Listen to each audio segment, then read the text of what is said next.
Veria Ulisses pelo menos mais esta vez.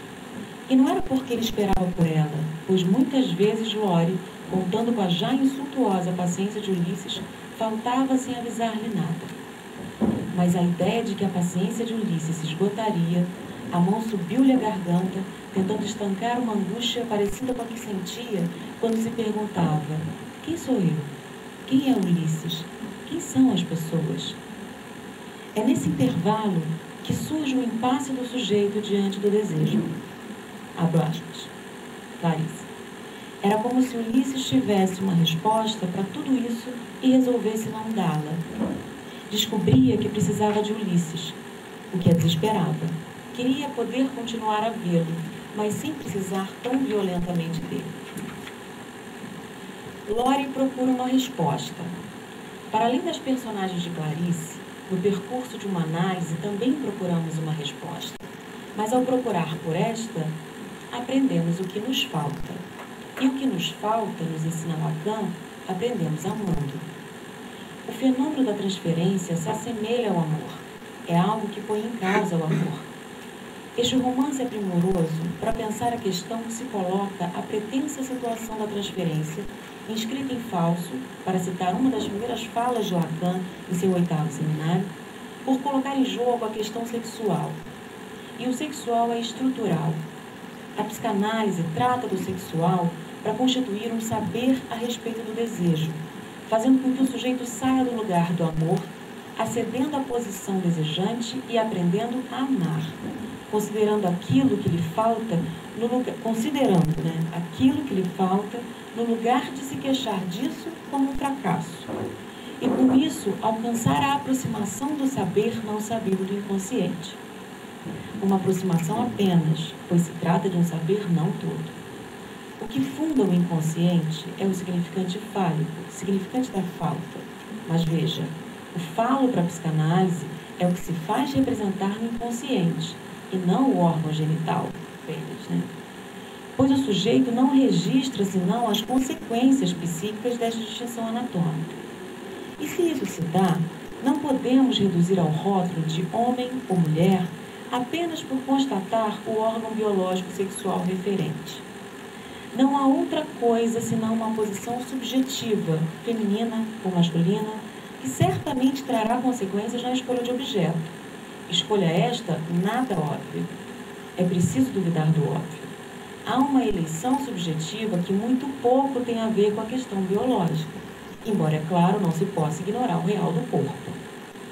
Mas a respeito da sexualidade humana, trata-se de uma psicossexualidade, o que traz sua riqueza e seus destinos, sintomáticos certamente.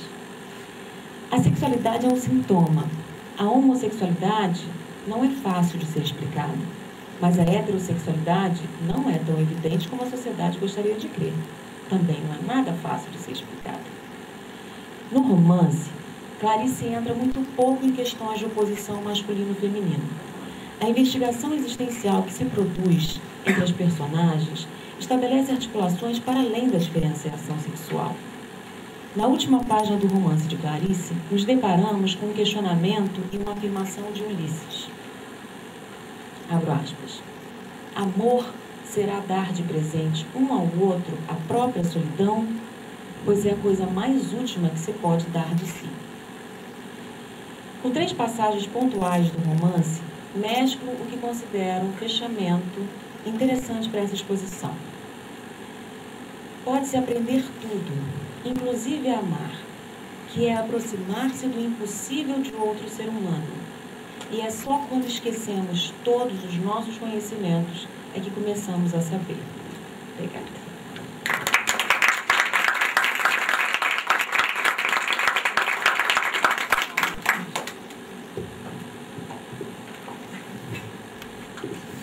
Agora vamos ao trabalho da Daisy. Meu paletó enlaça teu vestido. Articulações em torno do amor e sexualidade na música de Chico Buarque. E tem que é um prazer muito grande estar aqui nessa manhã linda de sábado, né? E a gente falar de coisas bonitas, o trabalho aqui da Flávia. E tanto Freud como Lacan vão ter coincidências, né? Eu começo o trabalho também tem duas epígrafes e uma delas é da Clarice Lispector. Então, a primeira é uma citação do Choro Bandido, do Chico, que diz: mesmo que você fuja de mim por labirintos e alçapões, saiba que os poetas, como os cegos, podem ver na escuridão. Depois a citação da Clarice: mas há a vida que é para ser intensamente vivida, ao amor, que tem que ser vivido até a última gota, não mata. Agora o texto. À época da comemoração dos seus 70 anos, Freud, o cientista e escritor, o doctor poeta, afirmou: os poetas e os filósofos descobriram o inconsciente antes de mim. O que eu descobri foi um método científico através do qual o inconsciente pode ser estudado. Como negar ao texto poético uma certa antecipação aos estudos psicanalíticos quando o emprego de termos, os quais receberam relevância nas concepções freudianas ou lacanianas, tem no poema representações tão próximas daquelas conferidas pela psicanálise? Chico Buarque de Holanda nos oferece uma obra onde é incontestável a função poética da sua linguagem. Trata-se de um artesão da palavra, alguém que tem paixão pela palavra, autor que elabora a própria arte, lembrando que, uma citação do Chico, mesmo miseráveis os poetas, os seus versos serão bons.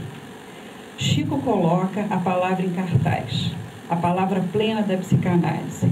E agora eu vou fazer uma série de citações da música Palavra Prima, onde ele diz: a palavra prima, a crua palavra, palavra com temperatura, palavra d'água, uma quase palavra, palavra boa de habitar fundo o coração do pensamento. Um alquimista verbal que expressa um poder inquietante de lidar com a palavra, para a qual busca a revalorização, recuperando seu caráter cortante e incisivo e seu poder deflagrador. Ao destacar a função criativa da palavra, Lacan considera que uma palavra só é palavra na medida em que alguém acredita nela, e daí seu caráter ambivalente e absolutamente insondável. E nesse grupo estão os poetas, aqueles que, quando se separam palavras e coisas, neste nosso mundo de novas e assustadoras misturas, quebram o eu e constroem um universo onde as palavras estão aquém ou além das coisas e são ainda portadoras de mistério. Um novo tipo de alquimista, o que transforma as palavras em outros minerais. A obra de Chico Buarque faz uma travessia por diversos contextos. Inicialmente, os elementos que transgridem o convencional, quais sejam a marginalidade, o operário, a prostituta e o inconformismo diante do cenário político-social, foram seus personagens recorrentes. Mais tarde, final dos anos 70, 80, passa a articular uma linguagem essencialmente poética, onde o feminino e o amor, a paixão, o sentimento de perda e abandono são abordados de maneira absolutamente explícita.